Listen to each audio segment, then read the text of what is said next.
very touching statement. Because I listened to a lot of things. First off, let me give you a little background. My grandfather and my grandmothers and my mom and dad were in the residential school. I do not know the full story of my grandfathers, but I know my dad and my mom. My dad was only there for 1 week, my mom was there for years. So I know when my mom left us in 2005, she never addressed any of the issues or whatever she went through while she was in the residential school. But we know that we had some rough upbringing because alcohol came into effect. And that is at a young age for her. So that was in the 60s, 50s, 60s, when the alcohol started coming into our family. So in 65, 66, child welfare kidnapped us. I don't say apprehend, I say kidnapped us. And that is very damning to me. It hurt me to be away from who I was supposed to be. It took me away to just like cultural shock, like the shock doctrine that's going on in Haiti, to new beginnings, new rules, new laws. Because that's what I was when you were taken away from your home. It's like being put in a prison even though it's a home. Because there's laws and rules that you've got to abide by there. And if you don't, then you're punished. There's a number of issues I can go back to with my children in regards to child welfare that were, they wanted to come take to my children today. This wasn't today, but a few years back. But I didn't allow that. Because for myself, like I say, I'm a traditional headman. I started my personal growth back in the 80s too, this young gentleman here. I'm a 53-year-old man going on 53. So I knew lots about a lot of these things that a lot of the issues and concerns and abuses that went on in their grandfathers and their lives today, because it still applies. Okay, for myself now, after coming back from the child welfare, being home in the 1970s, what was there? There was nothing for us. No physical activities, no recreation. Parents, where were our parents, grandparents? They're all individuals. That's what that school, child welfare, and the system, plus the laws done, disrupting that family setting, breaking the family up apart. So with that, I did go to a number of foster homes. And I was abused in these foster homes. There's one I was locked up. Just because I did something as a child, little mischief, I got punished. The punishment was to grab a pail, soap, and a toothbrush, to go from 100 foot all the way, probably about the length of that opening there, every tile on my hands and knees, cleaning it by non-Indigenous, instructed by non-Indigenous caregivers. So is that, what is that? I don't think that was punishment, that's abuse.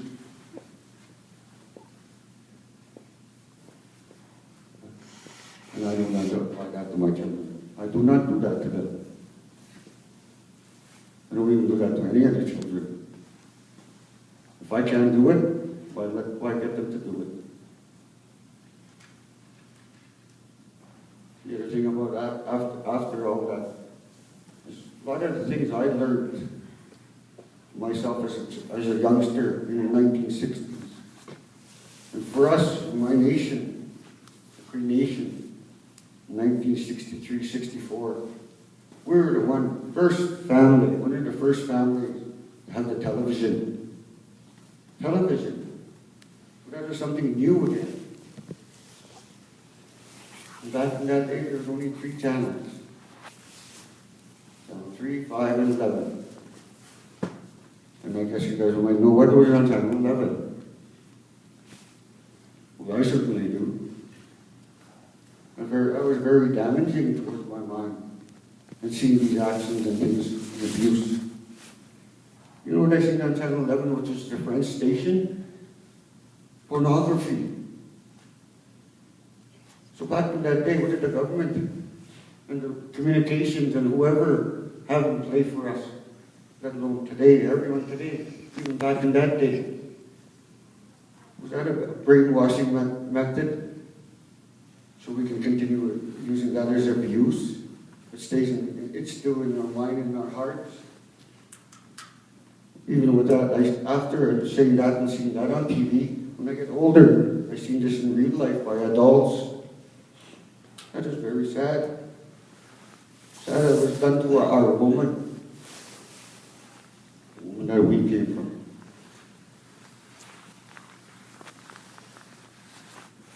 So watching a lot of this played something to me, and I ended up being incarcerated when I was 16 years old. 16.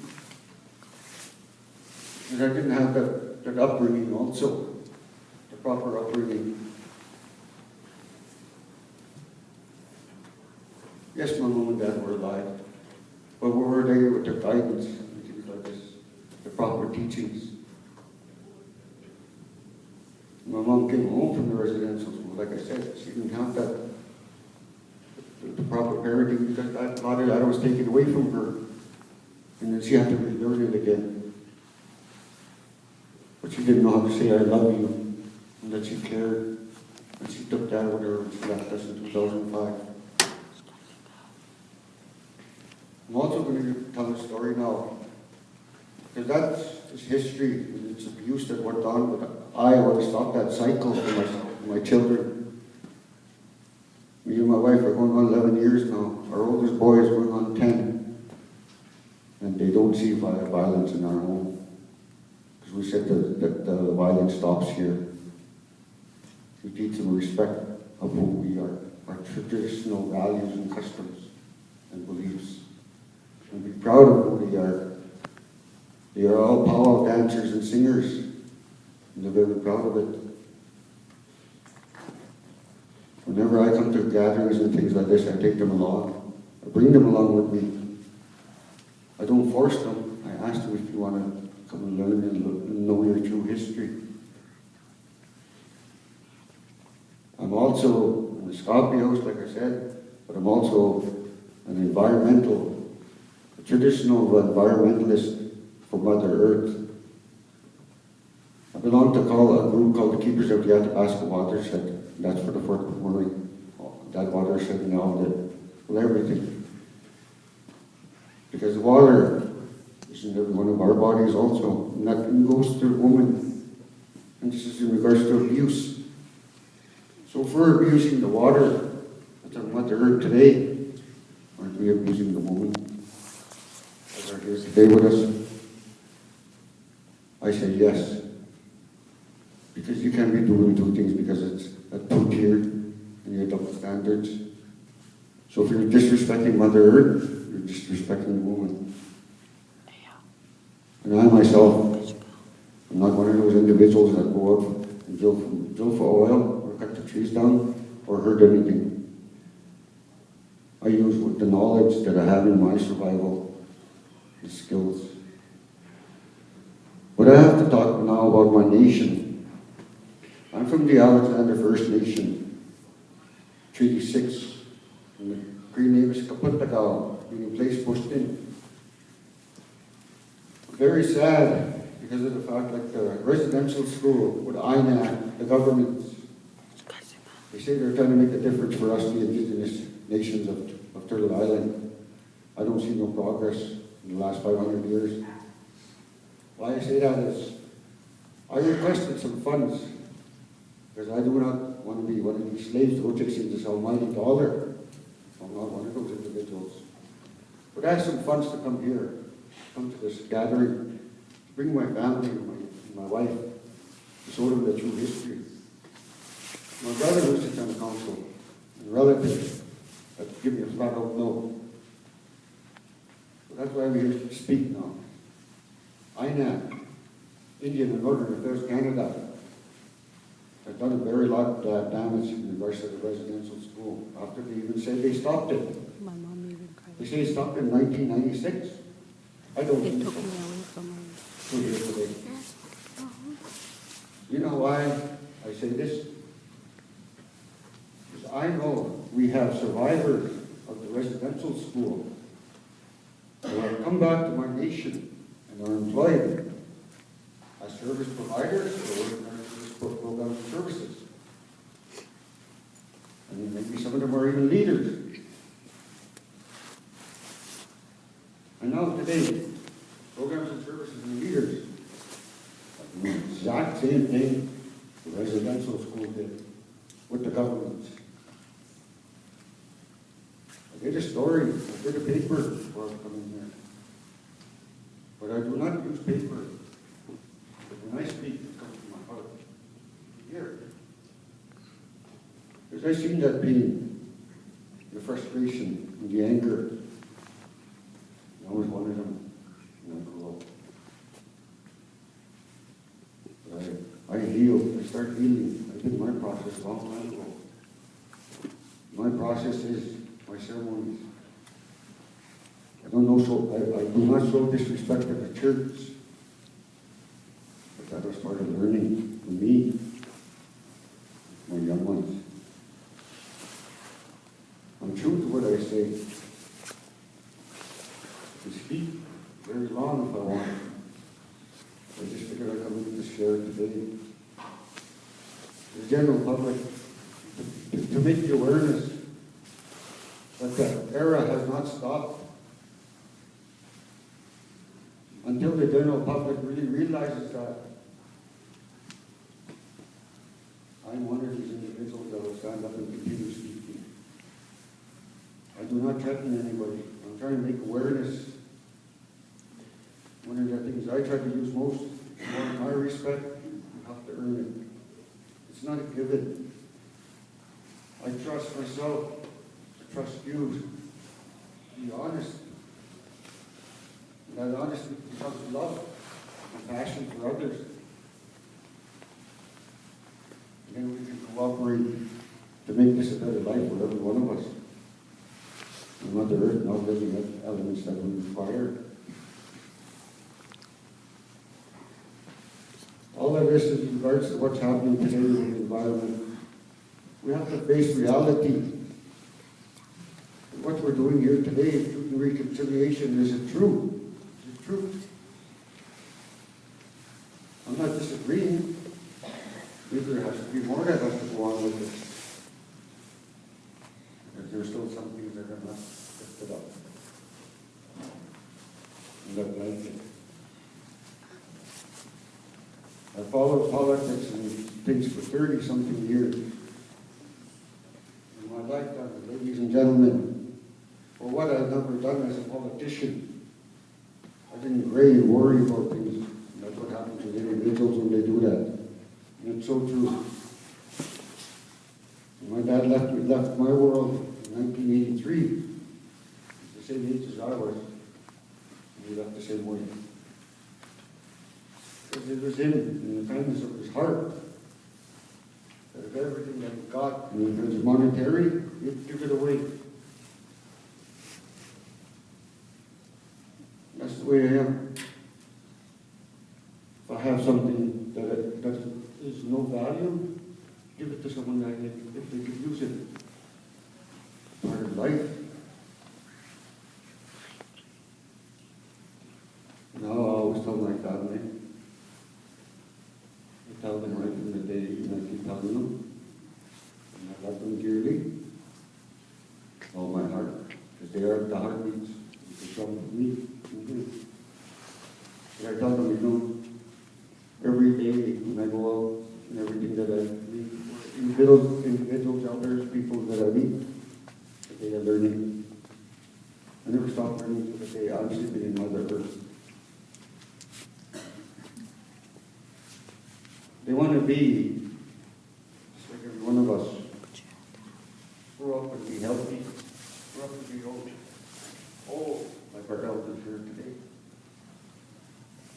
Their grandfather is a spiritual man. I have to speak about my wife, who was from the Treaty 7 Morley area. Their nation was one of the nations that had the first residential school, Morley. So her grandmother was in the residential school.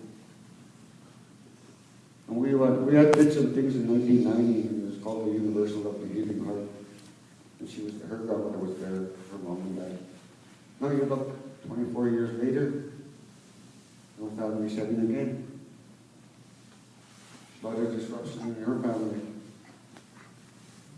That's what I'm saying. The era is still going, continuing. So when are we going to get justice? Us, the intergenerational, probably the ones that are following after. Or being kidnapped. How offer. And here's one thing I forgot to mention. I did believe, I was a youngster, when I did believe the church, I was a church follower, even a church helper. But then one day, we used to have a confectionery store next to the church where the priest and the helper lived. I went into that store, and there was a glass counter. The priest or the helper stood behind it. But that guy was intoxicated just about every day. So when we walked in, we stood there, meeting a big bleeding, we said, glass looking down at this. He used to come from behind. He used to come upon us. That's sexual abuse. No justice is being found. And there's a number from my nation that are being abused that way. And we even chased women. That's what we're asking for, us, the intergenerational survivors. My children are not survivors because I stopped that abuse. I'm teaching them who they are and stand up for who they are and not to promote violence. We're here to live in harmony. But without that, how are we going to ever get balance if we don't have harmony? It'll be a rough road all the time. And with that, I thank you for this opportunity to speak. And the Creator will watch over you in your travels home today and forever in the future. And then, with that, I'll have